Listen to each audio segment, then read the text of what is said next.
हुजूर अलैहिस्सलाम आगे बढ़े तो कुछ लोगों को देखा कि वो खून के दरिया में हैं और उनके पेटों में पत्थर हैं। तो जिब्रील अमीन से पूछा कि ये कौन बदनसीब लोग हैं?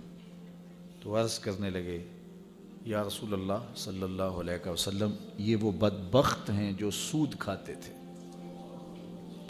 सूद लेना, सूद देना, सूद की रकम पे गवाह बनना, विज़र में, गुनाह में सब बराबर है।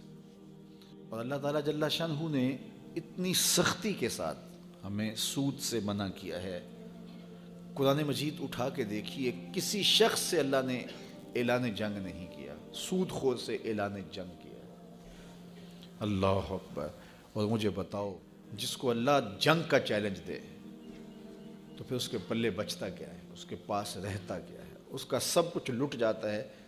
जिसे अल्लाह कहे कि तेरे साथ मेरा ऐलान जंग है, तेरी मेरी जंग है, तो फिर क्या कोई मुकाबला करने की सकत रखता है?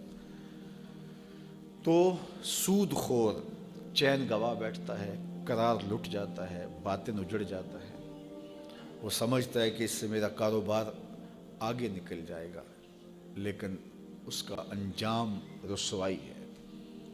चूँकि अल्लाह जल्ला शानहू जब किसी को ऐलान जंग दे रहा है तो फिर उसका नतीजा शिकस्त की सूरत में उसे देखना पड़ेगा, क्योंकि अल्लाह का मुकाबला करने की किसी में हिम्मत और सकत नहीं है।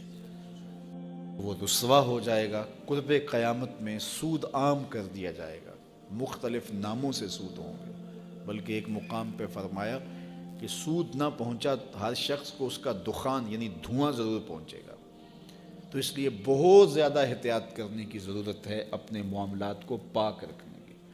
मुख्तलिफ ज़रियों से मुख्तलिफ पैकेज लेके लोग आपके पास आते हैं और आपको सूदी कारोबार में फंसाने की कोशिश करते हैं। अल्लाह ने जो दिया है उस पर तवक्कुल करो। गरीबों की निस्बत उमरा दौलतमंद ज़्यादा फंसते हैं कि कारोबार बड़े ऊपर चले जाएं। वो नीचे देखें, वो लोग भी हैं कि जो नाने शबीना के लिए तरस रहे हैं, लेकिन अल्लाह का शुक्र है कि वो सूद नहीं लेते। तो आप अपनी मजबूरियां क्या बता रहे हैं? जी मजबूरी है, कारोबारी मजबूरी है, तो वो भी गुरेज कर रहे हैं। तो आप तो अल्लाह ने आपको करोड़ों रुपए दिए हैं, अरबों रुपए दिए हैं, तो आप सिर्फ बढ़ोतरी के लिए चाह रहे हैं। तो सूद में तो बढ़ोतरी है ही नहीं। सूद तो माल को बर्बाद कर देता है और बरकत रिज़्क से उठा लेता है, सुकून छीन लेता है और करार ज़ाइल कर देता है। इसलिए सूद खोरों को इस अजाब में मुब्तला देखा कि वो खून के दरिया में तैर रहे हैं और होते खा रहे हैं और उनके पेटों में पत्थर हैं और पत्थरों से उन्हें मारा जा रहा है और कुछ